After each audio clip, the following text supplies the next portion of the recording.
Let's get lifted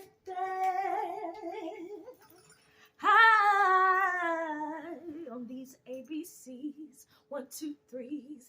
Everything you need, everything you need is right in front of you. Right in front of you on these ABCs. 1, 2, 3s. Everything you need, everything you need is right in front of you. Right in front of you on these ABCs. It's time for learning. So I have some Library of Congress civil rights leaders I want to remind you about today as I remind myself and celebrate these people who paved the way for some of the liberties we enjoy every day. And one of the women I would like to remind you of is Ruby Hurley. Ruby Hurley opened the first permanent NAACP office in the Deep South, Birmingham, Alabama. She was born in 1913 and she died in 1980. She opened that office in 1951. She was the first professional civil rights worker in the South that encountered such rigid segregation, such as Negroes and whites not being able to play checkers together, she said. Hurley began her NAACP career in 1939 when she organized a youth council in Washington, D.C., becoming National Youth Secretary in 1943. In Birmingham, she daily placed her life at risk by investigating the lynchings of several African Americans and by supporting Autherine Lucy's bid to enter the all-white University of Alabama. As a result, she said that she could be riding down the street and white men would commonly drive by and say, "We gonna get you," said Hurley. Bombs were literally thrown at her house.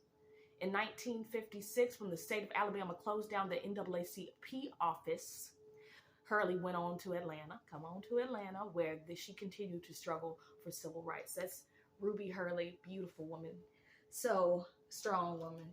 And I want us all to transition from Ruby Hurley to E.D. Nixon, 1899 born, 1987. And when Rosa Parks was arrested for refusing to give up her bus seat to a white man, the first person Parks' mother called was E.D. Nixon, leader of the Montgomery, Alabama NAACP, the Progressive Democratic Association, and the local chapter of the Brotherhood of Sleeping Car Porters. Nixon had worked with Parks at the NAACP for many years. After bailing her out of jail, she asked if they could use her case to challenge the segregation laws. She agreed, y'all. And the next morning, Nixon called together Montgomery's black clergy, including 26-year-old Martin Luther King, to plan a bus boycott protesting Parks' arrest. He served on the executive board of the group that guided the boycott, telling a mass meeting in 1955 of his 20-odd-year fight for the future equality of black children. Well, hell, I changed my mind tonight. I decided I wanted to enjoy some of that future equality freedom for myself. So that's E.D. Nixon. Beautiful brother.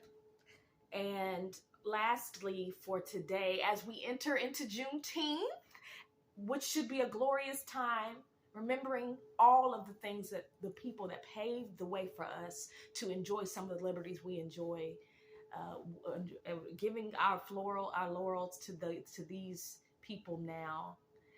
Although the Mississippi Freedom Summer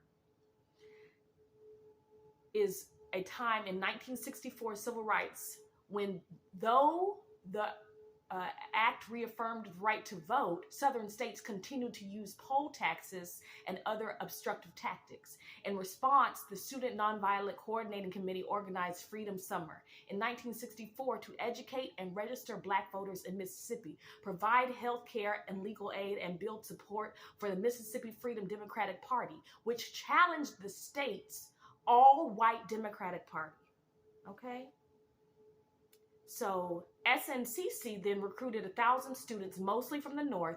Among them were Michael Schwerner, thank you, Michael Schwerner, James Chaney, thank you, James Chaney, Andrew Goodman, thank you, Andrew Goodman, members of the Congress of Racial Equality, who in June disappeared. All three of those men disappeared. The search went on for them until August, when their bodies were found in an earthen dam. And this is the flyer that was for a meeting honoring their lives. Despite the fear and sorrow surrounding their deaths, thousands of Blacks attended the Freedom Schools, and 80,000 African Americans joined the MFDP. So that was what was going on then. So we are celebrating and remembering all that was done and all we still have to do every day as we navigate this civil rights era 2023. Be blessed. Thank you for staying with me on these ABC. 1, 2, 3. Oh, on these ABC. On these 1, 2, 3.